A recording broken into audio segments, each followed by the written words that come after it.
Welcome to my YouTube channel. আজকে class 11 জন্য নিয়ে এসেছি কিছু এমসিকিউ। সামনে এক্সাম। প্রথম এমসিকিউটা হচ্ছে লিমিটের একটা এমসিকিউ। দেখো, limit x tends to pi by 2 cos x by pi by 2 minus x, এই জায়গাটা রয়েছে। এটাকে সলভ করতে বলছে। কি হবে? অপশন দেওয়া চারটে দেওয়া থাকবে। তাহলে এখানকার ক্ষেত্রে আমরা দেখো প্রথমেই যেহেতু টেন্ডস টু 0 নেই, তাহলে কোনো ফর্মুলা পাচ্ছি না। তাহলে আমরা পুট করে নেব pi by 2 minus x equal to কিছু একটা জেড পুট করলাম। এবার x টা যদি টেন্ডস টু পাই বাই 2 হয়, তাহলে জেডটা কি হয়ে যাচ্ছে? 0। x এর জায়গায় যদি পাই বাই 2 বসাই, তাহলে pi by 2 minus pi by 2 0 হয়ে যাচ্ছে।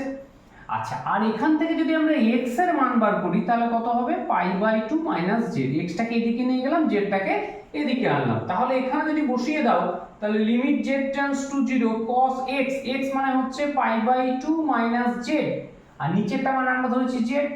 তাহলে দেখো আমরা জানি cos 90 পাই বাই 2 মানে 90, তাহলে 90 মাইনাস থিটা মানে হচ্ছে sin থিটা। তাহলে sin z by z that's equal to, আমরা সবাই জানি এটা মানে হচ্ছে 1। তাহলে খুব সহজেই আমরা এটা সলভ করে ফেললাম। ঠিক আছে, এরকম অপশন পরীক্ষাতে থাকবে, 1 0 এভাবে অপশন দেবে। ঠিক আছে, এটা একটা গেল এমসিকিউ। 2 নম্বর এমসিকিউ, x ইকুয়াল টু বলছে y স্কয়ার মাইনাস 4y, এই বক্রের 0 4 বিন্দুতে স্পর্শকের নতি, ঠিক আছে, স্পর্শকের নতি। দেখো, স্পর্শক ট্যানজেন্ট, স্পর্শকের নতি 12 এ রয়েছে এটা পার্টিকুলার। তাহলে স্পর্শকের নতি মানেই হচ্ছে dy dx। তাহলে এই জায়গাটায় যদি আমরা উইথ রেসপেক্ট টু x এর রেসপেক্টে ডেরিভেটিভ করি এই জায়গাটার উপরে, তাহলে x এর কত 1, y স্কয়ারের হচ্ছে 2y ইনটু dy dx, একই ভাবে এর হচ্ছে 4 ইনটু dy dx। তাহলে দেখো dy dx এর পার্টটা যদি আমরা কমন নিয়ে নিই, তাহলে কি পড়ে থাকছে? 2y 4। তাহলে dy dx ইকুয়াল টু আমরা কত পেয়ে যাচ্ছি? 1 বাই 2y 4। তাহলে dy dx আমরা বার করে ফেললাম। এবার কোন বিন্দু বলেছে? 0 4। তাহলে x এর জায়গায় আমরা বসিয়ে দেবো 0 4 বিন্দু। এখানে x এর কোনো পার্ট নেই, তাহলে y এর জায়গায় বসছে দেখো 4। তারপরে 4 দুগুণে 8 মাইনাস 4 মানে হচ্ছে 4।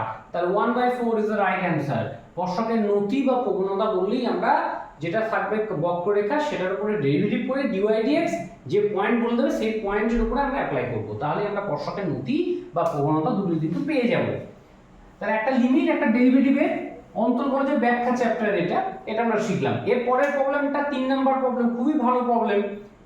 x a তে এ একটা বিন্দু, fx এর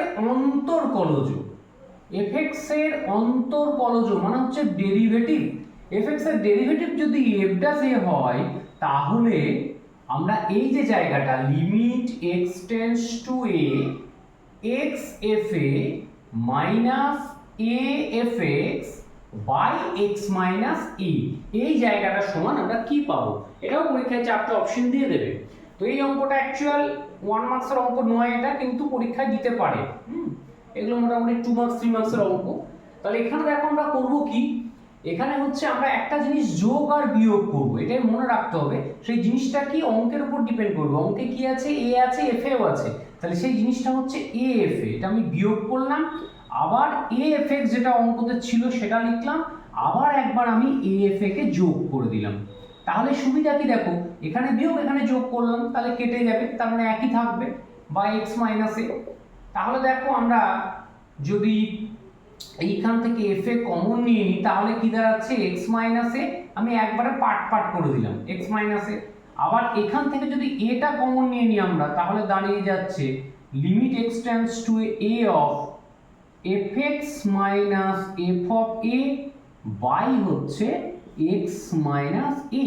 তাহলে দেখো এখান থেকে এটা কেটে যাচ্ছে, তাহলে এদিকে শুধুমাত্র পড়ে থাকছে f a, আর এই দিকটায় এটা বেরিয়ে গেলে এই যে পার্টটা বলে দিয়েছে fx এর অন্তর্কলজ f' এ, তার মানে এই জায়গাটাকে আমরা লিখতে পারি f' এ।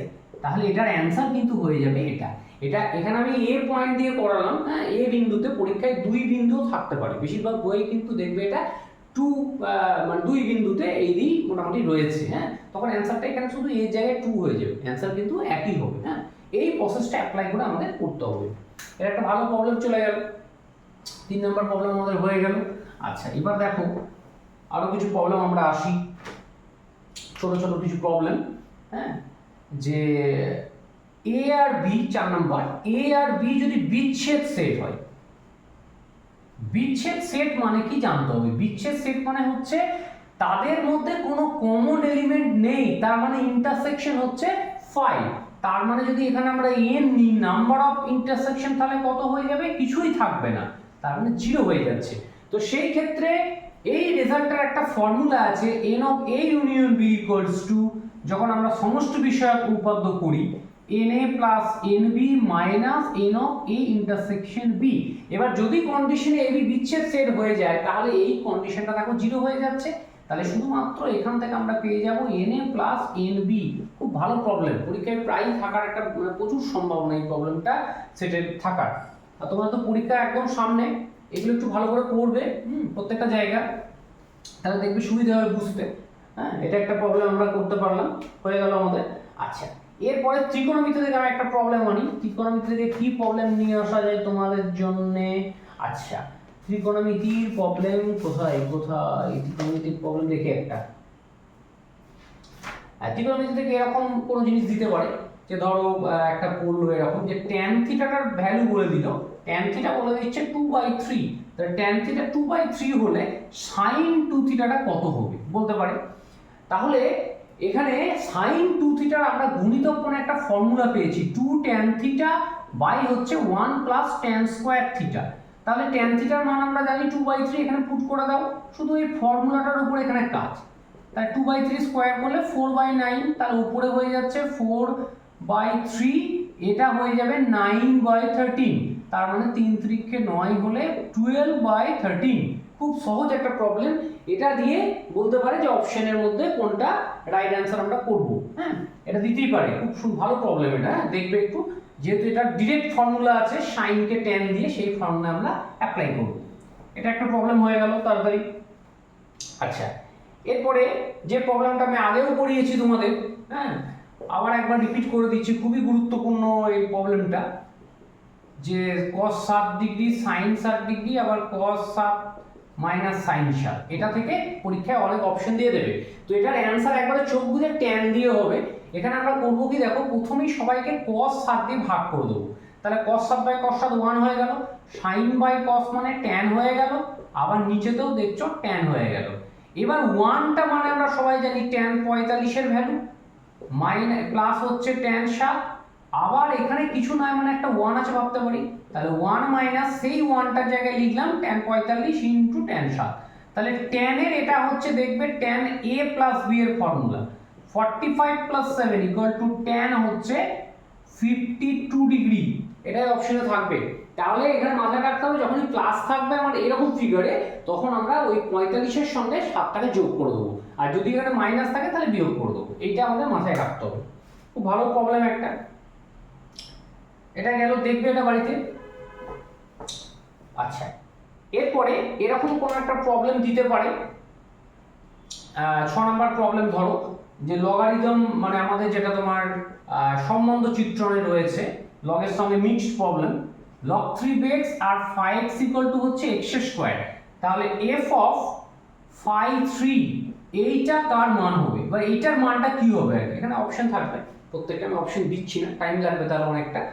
তাহলে প্রথমে দেখো 5 অফ 3 আছে, তাহলে x এর জায়গায় কি বসাবো 3, তাহলে একদম হয়ে যাবে 3 স্কয়ার, x এর জায়গায় বসছে 3, তার মানে 3 স্কয়ার। এবার f এর পার্টটার x টা কোথায় বসেছে দেখো, এখানে যে পার্টটা আছে সেটা বসেছে এরকম জায়গায়। তাহলে প্রথমেই আমার দেখো log এর পার্টটা তো হবেই, তারপরে x এর পার্ট মানে এইটা।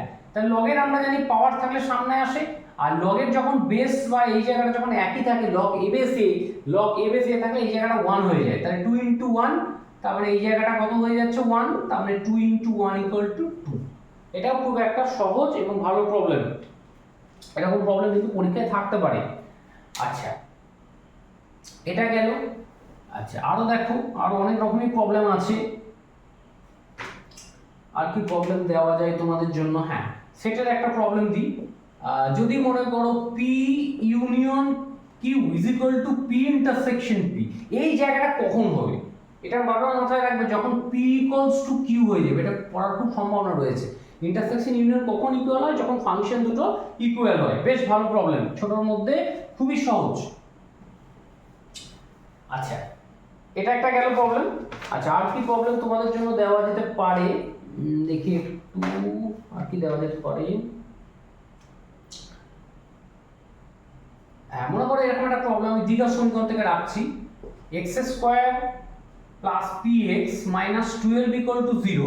এই সমীকরণের একটা বীজ হচ্ছে 3, একটা বীজ হচ্ছে 3, ঠিক আছে, একটা রুট হচ্ছে 3।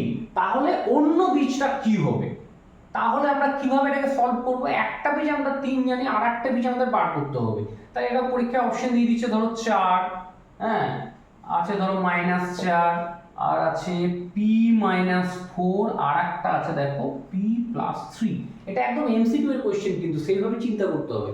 তাহলে আমরা জানি যে এই জায়গাটা হচ্ছে বীজদ্বয়ের সমষ্টি, মানে এই জায়গাটা হচ্ছে বীজদ্বয়ের যে যোগফল, ঠিক আছে, বীজদ্বয়ের হচ্ছে সমষ্টি বা যোগফল।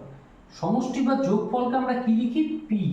এখানটায় হচ্ছে এটা, তার মধ্যে একটা বীজ আমাদের হচ্ছে 3, তাহলে আর একটা বীজ আমাদের কত হবে? খুব সহজে আমরা দেখো, একটা বীজ যদি 3 হয় তাহলে আর একটা বীজ কি হতে পারে, যার জন্য আমার এটা স্যাটিসফাই করে p এর ভ্যালু আসবে। আর একটা কি আসতে পারে? বীজদ্বয়ের যে গুণফল, বীজদ্বয়ের গুণফল, আর আমি শুধু গুণফল বলে লিখলাম। তো গুণফলে কত আসতে হবে? -12। গুণফলের ফর্মুলা কি? গুণফল হচ্ছে তোমার c/a, হ্যাঁ এটা হচ্ছে -b/a, তাহলে এখানে একটা মাইনাস হবে সহজেই। তাহলে এখানে যেহেতু আমাদের প্রবলেমটা করতে বলেছে, তাহলে এই প্রবলেম থেকে আমরা এখানে গুণফলটা বলেছে -12 আর যোগফলটা হচ্ছে p। তাহলে গুণফল মানে একটা যদি 3 হয়, একটা যদি x হয়, সেটা ইজ ইকুয়াল টু হচ্ছে -12। তাহলে x ইজ ইকুয়াল টু খুব সহজেই আমরা কত পেয়ে যাচ্ছি? -4। তাহলে অন্য বীজটা আমরা ধরে নিয়েছিলাম x এখানে, আর একটা বীজ হচ্ছে x। তাহলে দেখো এই গুণফল থেকে খুব সহজেই আমরা x এর মান পেয়ে গেলাম -4। গুণফলটা যেহেতু -12 হবে, একটা বীজ যদি আমার কত আছে 3, তাহলে আর একটা বীজ তো অবশ্যই -4 হতে হবে, 3 4 12, তাহলে -12 চলে আসবে। তাহলে এটা হচ্ছে রাইট অ্যান্সার। ঠিক আছে, এই প্রবলেমগুলো তোমরা বাড়িতে দেখো, অনেক ছোট ছোট প্রবলেম দিলাম, হ্যাঁ ঠিক আছে, এতটাই থাক।